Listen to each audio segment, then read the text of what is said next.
Well, here's my flashback. Can you guess which one is me? Oh, let me guess. The skinny one with the beard. Wrong! This one, here. That's me. What was the meeting about? We were meeting to discuss the recent... Wait a minute, who's that? Who? That guy there. Who is he? You've never told me about him before. That's because I couldn't remember his name. Or his hairstyle. Get on with the story. I'm just Get on saying. with it. Yes! Get on with it! Why not just leave the seat empty? I mean, really. Get on with it. We were meeting to discuss the new seating arrangement at the theaters and amphitheaters. Alright, all in favor, raise your right hand. All in opposition, go stand in the corner. Wait. What are we voting on? My proposal, of course. You didn't make a proposal. You just sat down and said, all right, all in favor, raise your right hand. All in opposition, go stand in the corner. Even my son Marcus knows better politics. Oh, right. Well, my idea is that from now on, all the populace should sit in the front row at public entertainment, while the conscripti get to sit wherever you want, except with the patrons. I don't think we have the right to make that decision. Isn't it bad enough that we've separated the citizens into plebe and patrician? Do we really need to segregate the Senate as well? Hear, hear. Besides, we don't even have that power as senators. What powers are we granted then, if not the power to order ourselves? Oh, let me see. We control the treasury, choose punishments for criminals, start war victory celebrations. People listen when we speak. Shall I go on? No, Hadrian, that's enough senseless babbling from your bearded mouth. Don't make fun of my beard. Back to the topic at hand. The reserved seats at any public entertainment event are for senators. That title does not discriminate between the plebeian conscripti and the patrician patres. It's settled then. We'll all sit together at the theaters and amphitheaters from now on. Agreed. Wasn't exactly the most eventful meeting, but at least we got something done. Oh, it looks like I finished my flashback just in time for Cana. But it's only just past midday, and we just had prandium. Didn't we already explain this to you? We eat 4 square meals a day. Yes, now I remember. This family will eat anything that's put in front of them. I mean, what type of food haven't we talked about? Meat! I'm sorry I asked. You Obesians consume your own body weight in just meat every day. You eat entire racks of pork ribs for a midnight snack. Sure, it's the most popular of meats, but that doesn't mean you need it on a daily basis. I think you mean on a nightly basis. Same difference. What about beef? Nobody likes beef. There's only one recipe with only beef and no other meats added. Bubulum cum porus. Yet you eat it 7 different ways. Mutton, a tough goat leg, is something I'd only eat if I were drunk out of my mind. I saw Lucius eat 4 as an appetizer.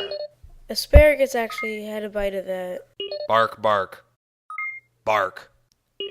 Sure. Blame it on the dog. And don't even get me started on chicken. Well, actually, I kind of like chicken, especially when stuffed. Pullus farcillus is one of my favorite meals. If I ate it 8 days a week, however, I'd go mad. Wood pigeon. No comment. Haven't seen that on this table once since I got here. Ugh.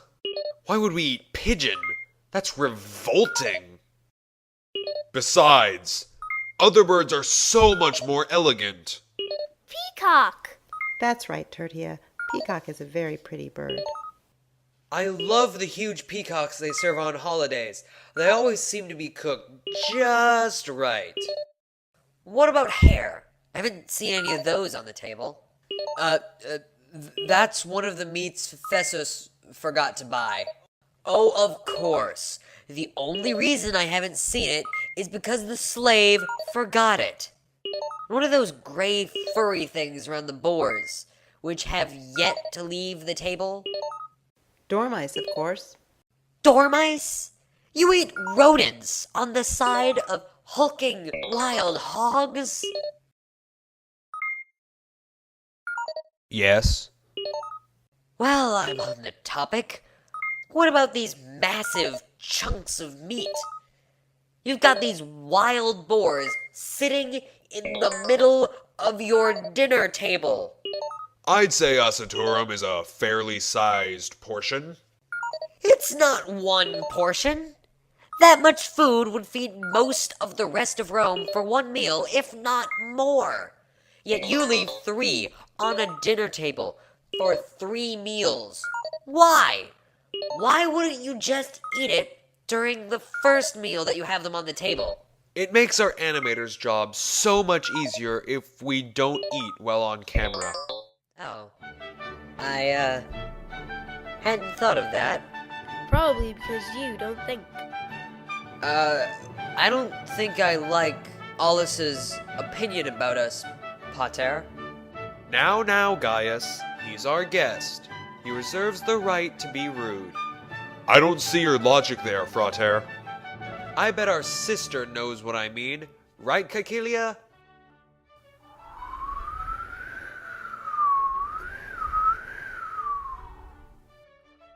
Right. She's in Messana. Why is Aunt Caecilia in Messana? Well, she recently married into the Phatos family, and today was Titus Phatos Paranoideus's birthday. It's weird. I don't remember birthday ceremonies being this important. Just out of curiosity, when's my birthday, Pater?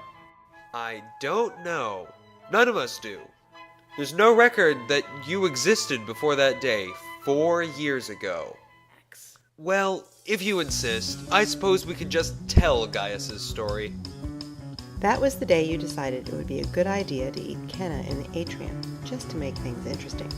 I told you something was going to fall through that conclulium. Thank goodness that boar was there to cushion my fall. All he could remember was the entire Latin language and his nomen, which is a lot when you think about it. I was barbarous. That was as far as my memory went. Why would you adopt a boy who fell through your roof and into your dinner?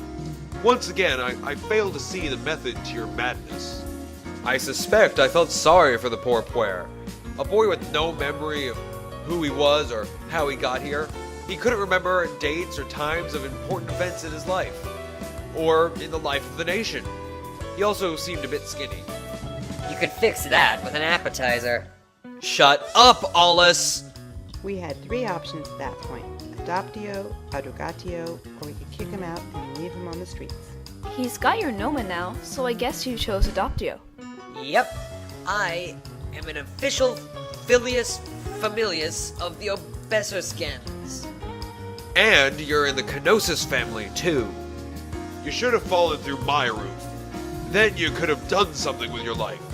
Sure, the Kenosis clan has an engineer and a senator, but the Roscius clan has actors, artists, and our pater familias is a great general. You mean a serial killer? No thanks, Uncle Decimus. I'm happy being a nobody named Gaius Obeseus Kenosis Barbaranus Lapsus. You do know that that name roughly translates as Gaius the fat man full of dinner from the Barbarus clan who has fallen, right? I'm happy with that name. Why does he have such a long name? Well, I knew that his nomen had to be Obeseus, and that his cognomen would be Kenosis. And I converted his former nomen into the ognomen Barbaranus, because he was adopted.